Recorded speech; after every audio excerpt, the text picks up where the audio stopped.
No pocos eruditos han defendido que en la medida en que somos una especie social, necesitamos ayudarnos mutuamente para conseguir mayores placeres.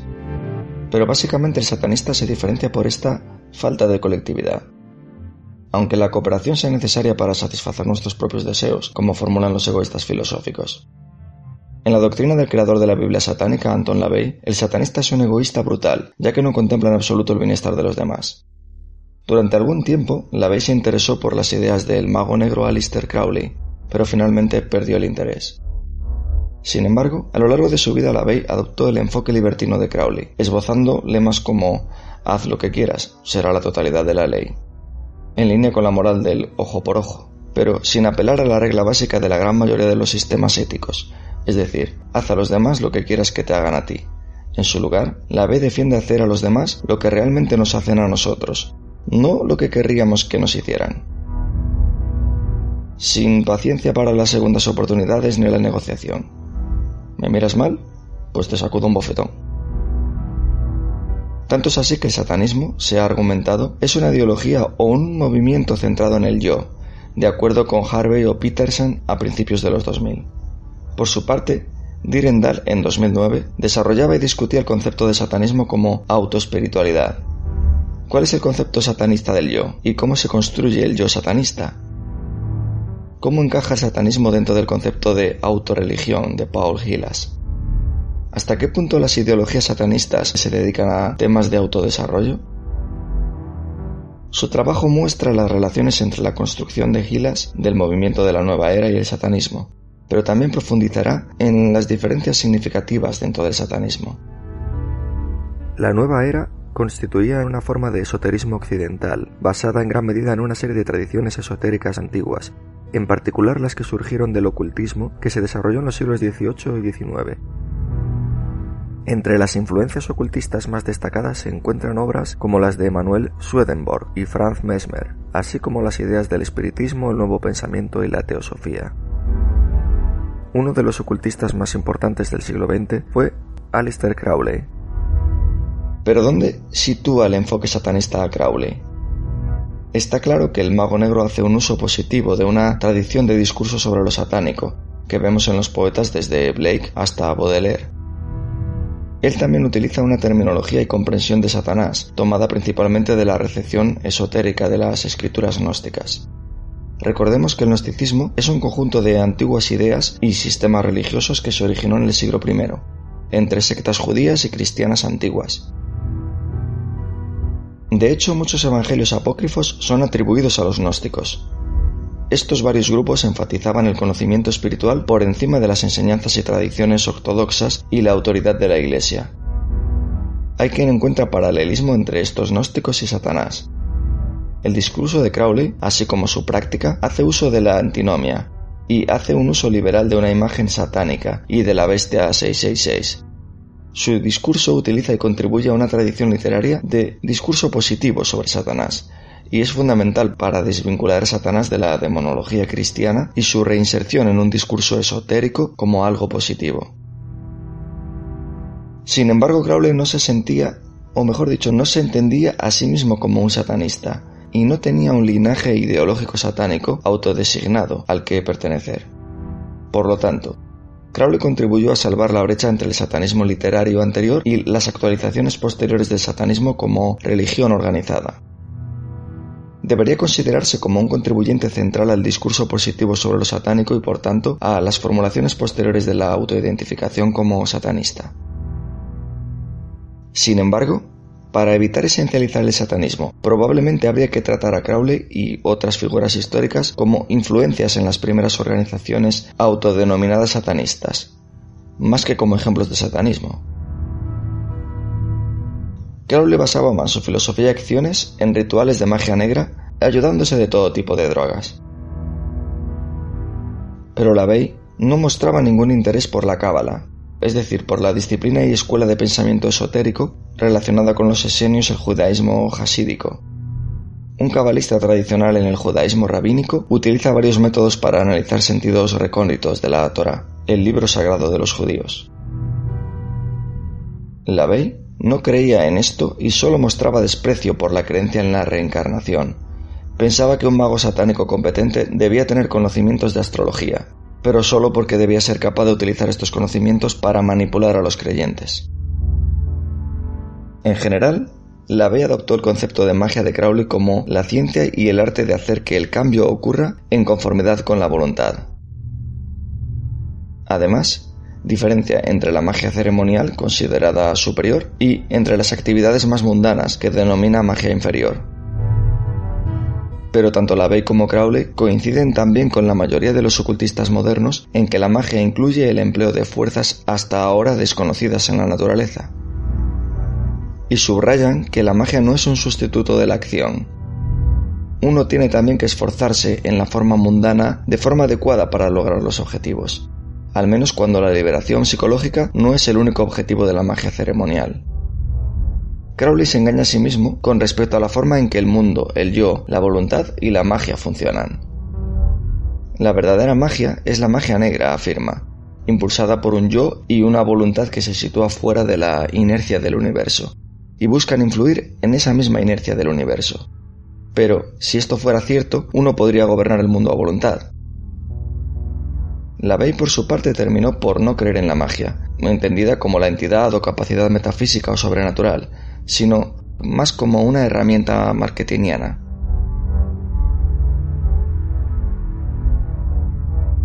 Por otra parte, LaVey incorporó a la Biblia satánica parte de un texto popularizado por Crowley, llamado las claves enoquianas. En el siglo XVI, el ocultista inglés John Dee había intentado recuperar una supuesta lengua, que llamó enoquiana, porque supuestamente el patriarca bíblico Enoc fue la última persona que dominó tal lengua. Todo ello para establecer comunicaciones con los seres angélicos, y las claves enoquianas eran canciones que se cantaban para conjurar a los espíritus. LaVey era un plagiador y publicista nato, por lo tanto, era natural que desarrollara rituales que representaran sus principios satánicos para hacerlos más visibles que si solo hubieran sido literatura. Esto plantea una pregunta. Si LaVey insistía mucho en decir que Satanás no existe literalmente como persona, entonces, ¿qué sentido tiene desarrollar los rituales?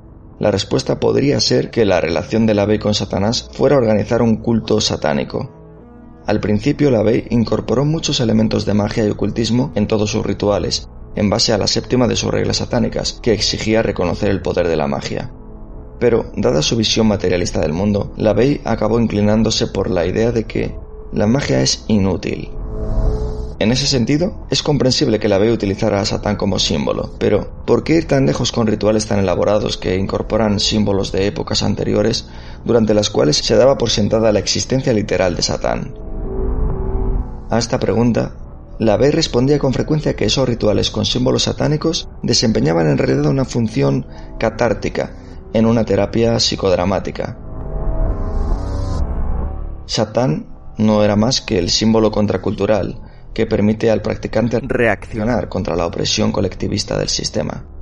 Sin embargo, en nuestra opinión, es un intento de hipocresía contradictoria. De hecho, mucho antes de la fundación de la Iglesia de Satán, LaVey empezó a ganar fama, en gran parte debido a sus supuestas habilidades paranormales, y él mismo creía en la eficacia de sus propios conjuros mágicos. Posteriormente, el racionalismo comenzó a asentarse firmemente en la civilización occidental y la obsesión histérica por Satanás se enfrió. La mayoría de los intelectuales racionalistas han simpatizado con la idea de que la mejor manera de acercarse a la figura del diablo es burlándose de él. Reírse del diablo equivale básicamente a asumir que el maligno no existe realmente. El enfoque de LaVey es, por tanto, saludable en el sentido de que utiliza la burla como una forma de expresar la idea de que cuando se trata de Satán no hay mucho que temer. Digamos que tenía un talento especial para ridiculizar a los fundamentalistas religiosos que estaban obsesionados con el diablo. En efecto, LaVey fue siempre tan crítico con los teístas convencionales como con los grupos satánicos marginales que, al parecer, creían realmente en la existencia literal del diablo. Representar a Satanás como la manifestación del mal puro, solo ha sido una entre muchas otras representaciones, y ni siquiera es la original. LaVey quería transmitir la idea de que Satanás no es la inmoralidad como tal, sino simplemente la disposición hacia la adversidad. En ese sentido, cualquier persona que se sienta oprimida por un sistema inmoral puede encontrar inspiración en Satanás. En gran parte, esto fue lo que le dio, digamos, cierta relevancia al satanismo de LaVey. Pero, en cierta medida, el satanismo resbala en que la rebeldía tiene un aspecto de vanidad, que podría resultar muy perjudicial. No comprende, por ejemplo, la idea filosófica básica de que el egoísmo puede ser racional siempre que contemple un cálculo de los placeres de la vida, que siempre esté mediado por la cooperación con los demás. Al final, la filosofía satánica es destructiva en sí misma, y no ofrece realmente un buen medio para lograr su objetivo original de esa búsqueda de placer. Por ejemplo, si todos los seres humanos formaran parte del movimiento satánico, el mundo sería un caos y la autodestrucción total, porque no habría cooperación. Este caos nos impediría alcanzar la felicidad y el placer buscado. En cierta medida, lo estamos contemplando ya en nuestro mundo. El énfasis en la satisfacción inmediata de los placeres mundanos conduce finalmente a la ruina, la miseria y al nihilismo más absoluto carente de sentido. Pero, ciertamente es injusto acusar al satanismo de algunas de las monstruosidades morales que se le atribuyen con frecuencia. Hay quien afirma que los miembros de la Iglesia de Satán, que se sienten especiales o superiores a la sociedad de la que realmente esperan escapar, en su intento de ser autónomos, acaban siendo absorbidos por los mandatos del propio culto satánico. De hecho, muy pocos podrían arrojar la primera piedra de no ser de algún modo satánicos. Veamos ahora cómo o cuánto ha afectado el satanismo. Jean Lafontaine, en su obra Brujas y demonios, una perspectiva comparativa de la brujería y el satanismo, realiza una comparación a través del tiempo y el espacio. Superpone casos africanos de sacrificios humanos pasados y creencias actuales de brujería con casos modernos de supuesta brujería y medicina de cadáveres en Inglaterra y Europa continental, así como el miedo al satanismo. A través de la comparación de las similitudes y diferencias en las creencias, las prácticas y los contextos sociales, Lafontaine muestra la compleja retroalimentación entre los casos, tanto de históricos como modernos, y expone cómo pueden explicar, por un lado, la evolución de las creencias sobre la brujería y las prácticas hechiceras de culto al diablo, también la magia negra, en ambos continentes, y por otro lado, la interpretación mutua o la interrelación entre ellos. En el mundo globalizado actual, lo nuevo y lo viejo, lo cercano y lo lejano, se activan en el encuentro con el otro de forma sorprendente. Lafontaine contempla también cómo la creencia de enemigos ocultos y monstruosos que hacen el trabajo de Satanás sigue activa como un guión laico o no religioso que se utiliza en el presente. Las conspiraciones secretas y los catálogos de atrocidades forman un marco para interpretar los casos modernos de abusos y asesinatos de niños, siempre en un contexto ritualizado, ya sean cometidos por satanistas imaginarios o por minorías cristianas africanas. Así pues, el mal como algo inexplicable e inhumano puede encontrarse tanto en los marcos locales como globales de la desgracia y el mito, respectivamente, y pueden aplicarse tanto en contextos religiosos como no religiosos.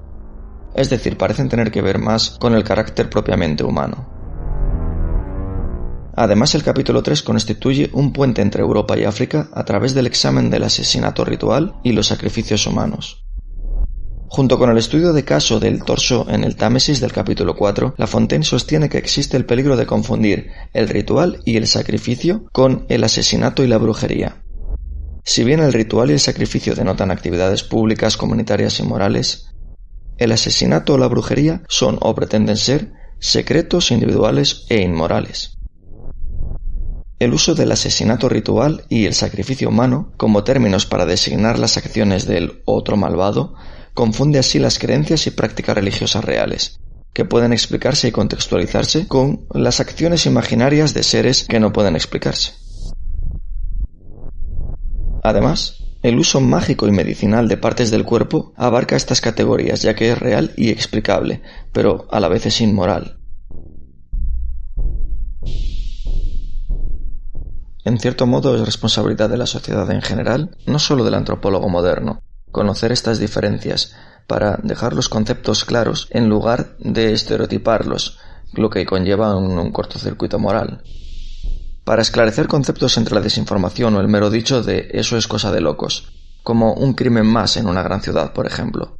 Porque si no podríamos no reconocer un problema que pudiera no ser solo anecdótico. Pero las revelaciones de la investigación hacen palpable como, por ejemplo, en contextos de crisis migratorias como las que acontecen actualmente, no solo se desplazan las personas, sino también las creencias. Y lo que es más importante, no tienen por qué venir de otras tierras, sino que pueden generarse en tierra propia, quizás con otro nombre, otro estandarte, pero quizás, y sin el quizás, con los mismos hechos y consecuencias. Ya en 1995, Shirley Emerson e Yvonne Chiron contemplaban el satanismo adolescente como una rebelión disfrazada de religión. Describen la práctica satánica adolescente estudiada por quienes trabajan con familias afectadas en un periodo de 7 años. Afirmaban entonces que la participación de los adolescentes en el satanismo estaba muy extendida y podía estar creciendo, y por tanto los consejeros debían comprender cómo el satanismo está relacionado con la religión, la dinámica familiar y la rebelión adolescente. Este artículo revisaba las observaciones de los autores sobre signos y síntomas, definiciones y distinciones, disfunción familiar y dinámicas individuales relacionadas con el satanismo. Afortunadamente todavía hoy se presume marginal en Europa. Vemos cómo desde su origen, que exponíamos en la parte primera en el episodio anterior, el satanismo se ha diversificado hasta posiciones divergentes, en las que algunos creen que sí que existe un satán real, al que poder adorar, y con el que poder interactuar a través de magias oscuras y o maléficas, rituales, etc. Pero, en nuestra opinión, en cierto modo esa parte sigue siendo una parte muy humana, con un disfraz más sombrío. Un mal humano más terrenal que sobrenatural, con una parte estética.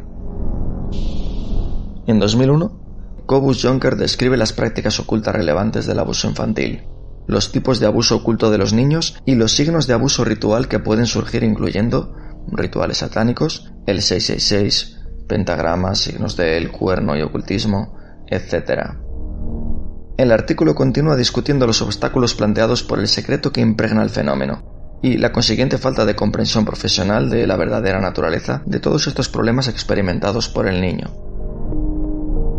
Unos años antes, otros autores trataron el conocimiento religioso de los niños y las implicaciones para comprender las acusaciones del abuso ritual satánico. Aunque pocos niños demostraron el conocimiento directo del abuso ritual, muchos revelaron un conocimiento general del satanismo y la adoración satánica.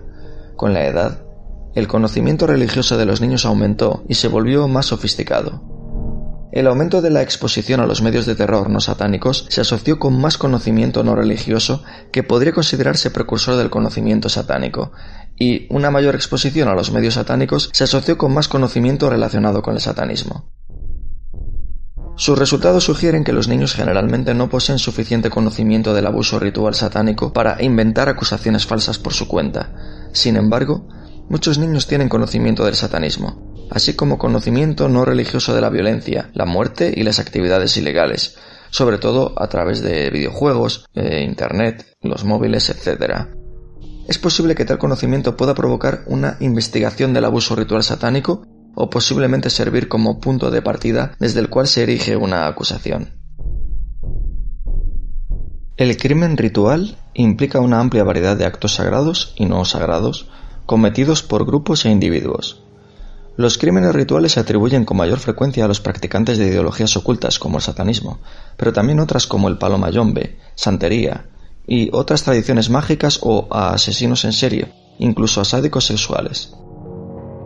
Debido a muchas controversias legales, prácticas y éticas, la investigación y el estudio de la violencia religiosa contemporánea están aún en pañales. No ha habido estudios serios, en la práctica, sobre crímenes rituales o clasificaciones que distingan adecuadamente tanto los homicidios rituales cometidos por motivaciones sagradas como los independientes de la religión. Los problemas que surgen de la investigación de crímenes rituales generalmente están más allá de la experiencia típica de la mayoría de los investigadores, por una falta de categorías sin un claro alcance del crimen ritual. Los tipos de delitos cometidos, por ejemplo, tanto por individuos como por grupos religiosos, o los motivos de los perpetradores. Por lo tanto, la violencia ritual a menudo no se reconoce, tampoco se informa o investiga con precisión. Además, ciertos otros crímenes o eventos pueden ser sobreinterpretados o malinterpretados, como delitos rituales cuando no lo son. Pues bien, efectivamente, alguien pudiera pensar que todo esto es propio de locos o trastornados, influenciados por la imaginería y los mitos más oscuros. El satanismo ha desconcertado a muchos historiadores y comentaristas culturales. ¿Quién en su sano juicio adoraría a Satanás, la representación del mal absoluto? Cuando en la década de 1980 hubo una supuesta epidemia de abuso ritual satánico, sobre todo en Estados Unidos, los profesionales de la salud mental fueron presionados para abordar este fenómeno desde una perspectiva clínica. Algunos trabajos científicos, como el de Andrade y Camporedondo en 2019, han considerado la forma en que algunos criterios diagnósticos, establecidos en el Manual Diagnóstico y Estadístico de los Trastornos Mentales, podrían y no podrían aplicarse en cada caso a algunos aspectos históricos y contemporáneos del satanismo. Los medios de comunicación, presionados obviamente por grupos asociados a la derecha religiosa y al movimiento antisectas, presentaron constantemente la teoría de que los grupos satanistas secretos proliferaban y realizaban horribles rituales como parte de su culto al diablo. Estos grupos, según las teorías, controlaban las guarderías infantiles y las utilizaban como base para abusar de los niños como parte de sus rituales satánicos. Obviamente, para que estas acusaciones se sostuvieran, se alegó que estos grupos satánicos tenían miembros prominentes e influyentes, incluyendo médicos, abogados, clérigos y policías. Son muy sofisticados psicológicamente en sus habilidades para usar técnicas de control mental y criminalmente sofisticados en su habilidad para no dejar ninguna evidencia de sus actividades ilegales. Lógicamente, esto por sí mismo ya suena a exageración. Y es que a pesar de que los que profesan el satanismo actual no adoran el mal como tal, sino que se rebelan contra el conformismo y el colectivismo y reniegan de cualquier tipo de actividad delictiva, en la historia del satanismo ha habido algunos casos en los que efectivamente ha habido comportamientos delictivos, y sus participantes parecían encajar en el perfil para, digamos, un diagnóstico de trastorno antisocial de la personalidad, por ejemplo. El DSM-5 que acabamos de citar establece como criterios para el diagnóstico el no ajustarse a las normas sociales, el engaño, la impulsividad, la irritabilidad, la imprudencia, la irresponsabilidad y falta de remordimientos. El primer caso documentado de rituales satanistas con aspectos criminales pudo ser el del noble francés Gilles de Rais. Nacido en 1404, Rais mostraba un comportamiento que se acercaba a los criterios de la psicopatía y el trastorno antisocial de la personalidad. Fue nombrado mariscal francés durante la Guerra de los 100 Años y se distinguió por su intrepidez en la batalla, hasta el punto de ser descrito por los biógrafos como temerario. Este tipo de temeridad se ha observado ampliamente en sujetos antisociales y psicopáticos. Rais cayó bajo la influencia de François Prelati, un alquimista que le introdujo en los rituales relacionados con la invocación de demonios. Prelati persuadió a Rais de que un demonio en particular, denominado el varón, necesitaba ser apaciguado con el sacrificio ritual de un niño. Esto llevó a Rais a ordenar el secuestro de un niño para que el ritual pudiera ser realizado. Aparentemente, Rais fue estimulado sexualmente por la experiencia de matar al niño, y desde entonces, en un periodo de 2 años, organizó el secuestro de no menos que unos 140 niños, de los que primero abusó y luego los asesinó brutalmente. La ausencia de remordimientos durante el juicio es un fuerte indicio de su comportamiento psicopático, pero ni siquiera se sabe si fueron acusaciones exageradas, si existió tal juicio, tal y como se cuenta, o si fueron simplemente confesiones durante las largas torturas del juicio. Sin embargo, en la historia reciente del satanismo se han dado casos en los que efectivamente se han cometido terribles crímenes en nombre de Satán. El más notorio es el caso de Richard Ramírez, también conocido como el acosador nocturno. En 1989, Ramírez fue condenado por 13 asesinatos. Durante su juicio, no se arrepintió en absoluto. Robert Hart describe a Ramírez como un psicópata de libro. Y de hecho, las palabras de Ramírez al escuchar su sentencia son reveladoras de su personalidad antisocial. Dijo, según se recoge en la bibliografía: «Estoy más allá del bien y del mal, seré vengado. Lucifer habita en todos nosotros. No creo en el dogma hipócrita y moralista de esta supuesta sociedad civilizada. A diferencia de otros conocidos asesinos como Manson o Constanzo, Ramírez sí tenía una fuerte conexión con el satanismo. Había leído algo de literatura satánica, sobre todo la Biblia satánica de LaVey, y dejó el pentagrama invertido, un símbolo satánico común, en alguna de las escenas del crimen. Sin embargo, era claramente un lobo solitario. Su juicio tuvo lugar en el punto álgido del pánico por los abusos rituales satánicos, y se asumió gratuitamente que podría haber formado parte de una conspiración satánica más amplia, o que en cualquier caso el compromiso con el ocultismo y el satanismo conduce a este tipo de crímenes y psicopatologías. De hecho, ahora sabemos que actuó solo todo el tiempo, y que tuvo una infancia muy traumática, y esto ha sido largamente identificado como un fuerte predictor del trastorno antisocial de la personalidad. Por lo tanto, es seguro argumentar que el uso de símbolos satánicos por parte de Ramírez tuvo poco o nada que ver con su personalidad psicopática, o en todo caso, él tergiversó el significado de esos símbolos ajustándolos a su propio comportamiento, como cualquier individuo antisocial puede hacer con cualquier otro símbolo, sea o no religioso.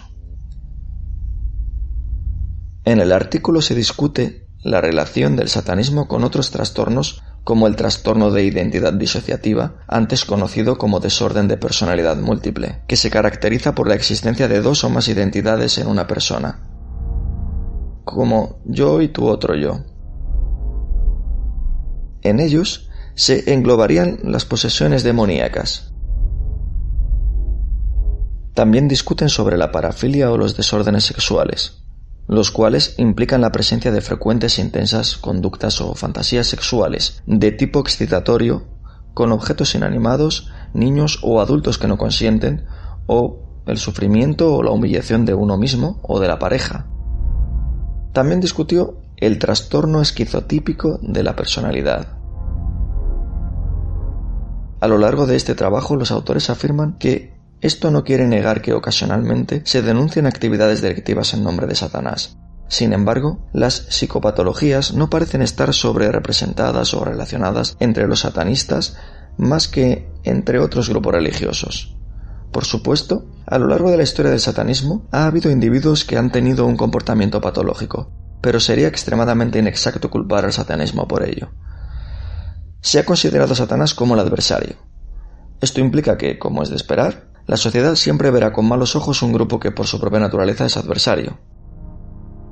La psiquiatría debe ser lo suficientemente cuidadoso como para no patologizar un comportamiento que, aunque no sea necesariamente satisfactorio desde el punto de vista moral, no cumple necesariamente los criterios de diagnóstico de los trastornos mentales. Es como la línea que separa lo que es moralmente correcto de el delito, o lo que requiere de una represión social mucho más grave. De hecho, ya en 1994, un estudio en plena ola antisatánica exploraba la hipótesis de que los pacientes psiquiátricos adolescentes que tenían intereses ocultistas manifestarían una psicopatología y unas alteraciones del comportamiento diferentes a los de sus compañeros hospitalizados, que lógicamente no eran ocultistas o satanistas. Se revisaron retrospectivamente las historias clínicas de 157 ingresos consecutivos en el hospital psiquiátrico. Los 10 individuos con interés en la brujería o el satanismo, que corresponde a aproximadamente un 6%, tenían un número significativamente mayor de diagnósticos de trastorno de identidad, pero también de abuso de alcohol y abuso de alucinógenos. Además, es un porcentaje muy pequeño para poderse extrapolar a toda una sociedad. Por otra parte, la mitad informó de una historia de automutilación. Y aunque el 50% del grupo ocultista tenía antecedentes de arresto, ninguno era por delitos violentos. Por tanto, no hubo diferencias significativas en los comportamientos delictivos entre los que tenían y los que no tenían interés en el ocultismo. Pero una década después, no parece haber cambios sustanciales. Margareta Segerberg, del Departamento de Anatomía de la Universidad de Helsinki en Finlandia, publicó en 2004 un documento que describe el satanismo y la adoración al diablo tal como se practica en los países occidentales y revisa la ocurrencia del satanismo en Finlandia. Se pueden distinguir dos grupos principales: Los satanistas, principalmente adultos que abrazan los aspectos filosóficos del satanismo, que no tienen interés en lastimar a otros, y, por otra parte, los adoradores del diablo, de los cultos satánicos, que sí aceptan a los adolescentes en su grupo y cuya actividad puede tomar formas violentas. La principal actividad de culto satánico es el vandalismo, pero también es cierto que otras actividades ahora se están volviendo más agresivas, es, digamos, una de las conclusiones. Se refiere, por ejemplo, a causar daños corporales y mentales a miembros y víctimas, y a atraer a los jóvenes que puedan estar relacionados con actividades delictivas. Pero, lógicamente, esto no parece ser un problema escandalizable.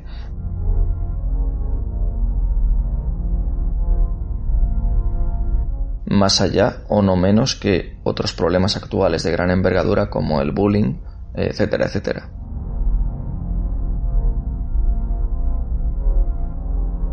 Por otra parte, hay que decir que algo que nos ha llamado la atención es el escaso número de publicaciones científicas recientes que aborden el satanismo a partir del inicio del nuevo siglo, tras una oleada de publicaciones que se dio en la década de los 90, como si fuera algo que no interesara a la ciencia.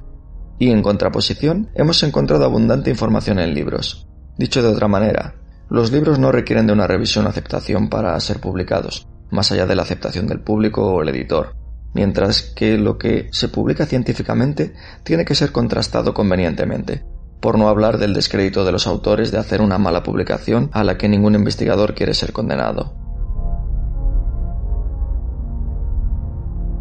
En 2020, Miroslav trataba el fenómeno conocido como QAnon, como una variación de una teoría de conspiración satánica. Esta forma de conspiración opera con las fuerzas del mal y sus agentes en la Tierra en redes satánicas secretas. En el caso de QAnon, se refleja en la narrativa que dice que demócratas prominentes, ciertas celebridades, financieros y otras figuras influyentes son parte de una red satánica y pedófila global secreta que gobierna en el mundo.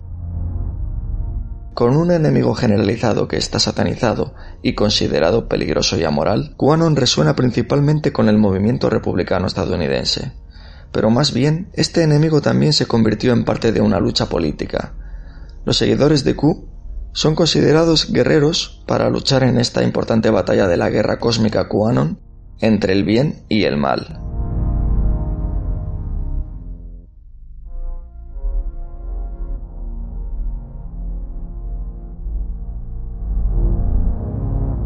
Sin embargo, QAnon es solo un ejemplo de este tipo de movilización en los Estados Unidos contra el enemigo satánico secreto, interno y además imaginado,